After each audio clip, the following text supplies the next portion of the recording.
welcome back to toofab, and we have the utmost pleasure of speaking with Real Housewives of Potomac star Robyn Dixon. Welcome, Robyn. Hello, it is my pleasure to be here. Thank you for having me. Yes, definitely. Thank you.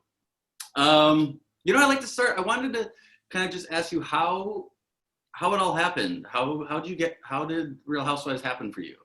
Oh, wow. Okay, so years ago, before the show started, around like the same week, Giselle and Charisse were calling me and they were like blowing me up. I was like, what's going on?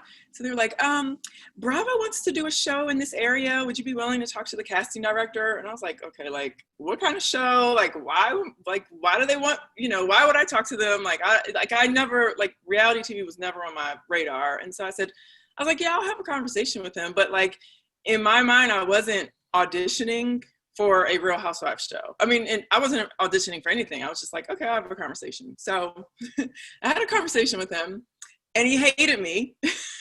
He called both of them and was like, I hate her. Really? Yeah. And Charisse was like adamant. She was like, no, Robyn's great. So she really was like, talk to her again. So she kind of like convinced some other people to talk to me. And I had a great conversation with another person. And they were like, oh my gosh, we love you. We're going to come down here and start, and then so we just went through the whole casting process. And, I was very honest with our life and, where I was in life and what was going on. And, maybe I guess in people's minds, if they're casting for a Housewives show, they're looking for something, elaborate and over the top. And that wasn't me, but somebody appreciated my authentic story, my transparent and authentic story. And here I am 5 seasons later. And we didn't know, I'm sure you've heard the story. We didn't know that we were going to be housewives. Right. We filmed an entire season. And the entire season, I'm like telling Giselle, I'm like, this is never going to make it to TV. I'm like, we're just doing this for fun because this is never going to make it to TV. I was just like, I didn't believe it. No kidding. And 5 years later, I'm here. So. They have any kind of title or anything for it when you're doing it?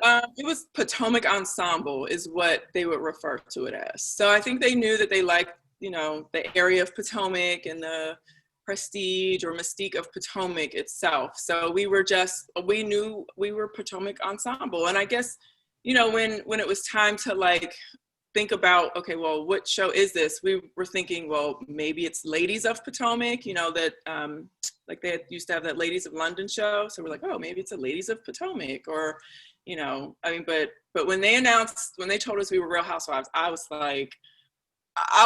floored. I was in shock.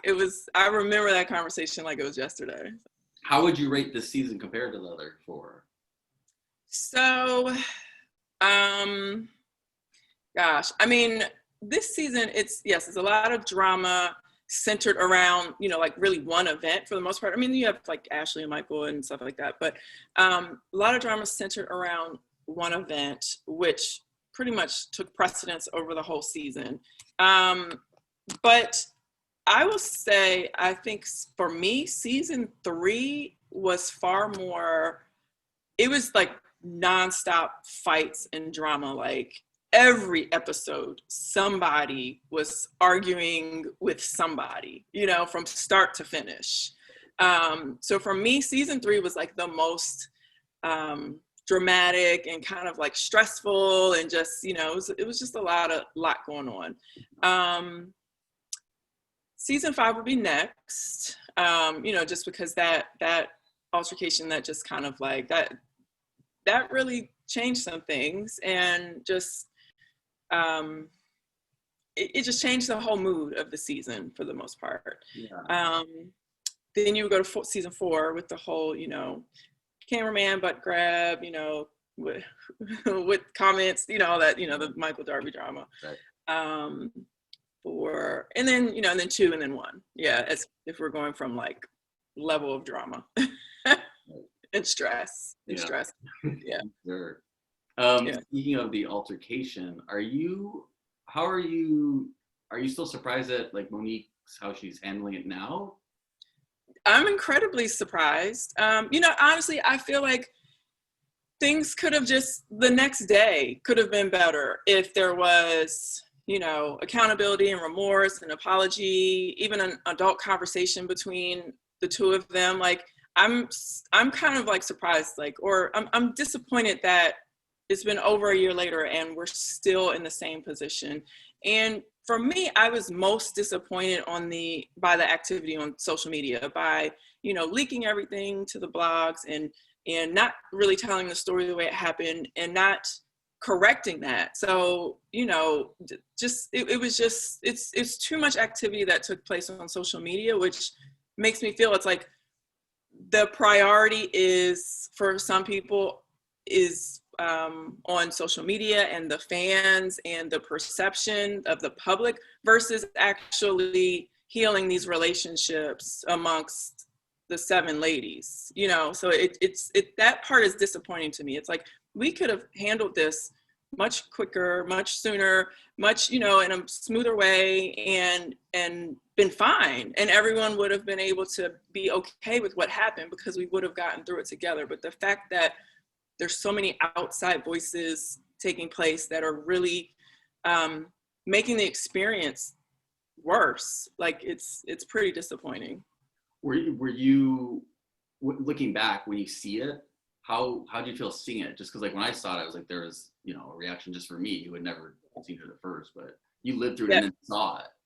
So it's crazy. I know watching it, like, for a lot of people, it was pretty intense. But when I watched it, I was like, I remember it being far worse. Oh, really? And I think just because you're just in the midst of it, and it's a lot of commotion. I mean, you've got people screaming, you got stuff flying everywhere. I'm you can't really tell, but I'm like holding the table up because it's being shifted, and I'm trying to prevent people from getting injured from this big heavy wood plank. Right. So it was just a lot of like physicality that went into it that I don't think you can really experience and feel watching it. And it was just shock. It was like, we were literally wrapping up the night. We had a good night.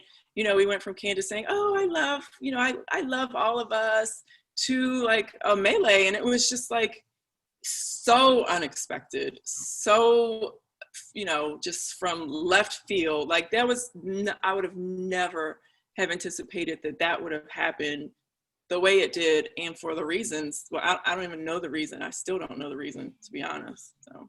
Right. We've had a tease now about like another altercation that's coming up, which seems to be between the men. Is Juan involved in any way? So Juan is he was trying to diffuse the situation. So Juan is very good at kind of like separating people, trying to pull people apart. He wanted no parts of that, and so he definitely had to jump in and attempt to get people under control. But he's so disappointed in everything that's happened this season. Like, he wants no parts of anything like that. Like, that's just not how he would conduct himself out in public. And, he's a college basketball coach. And so that's really not something that you would expect to see from someone in his position to be behaving like. So he's always the one trying to like stop situations. And, I'll come home and tell him what happens, and he'll sometimes tell me that I need to shut up or mind my business or stop talking or whatever. You know what I mean? Like, he's totally trying to just like put all the fires out.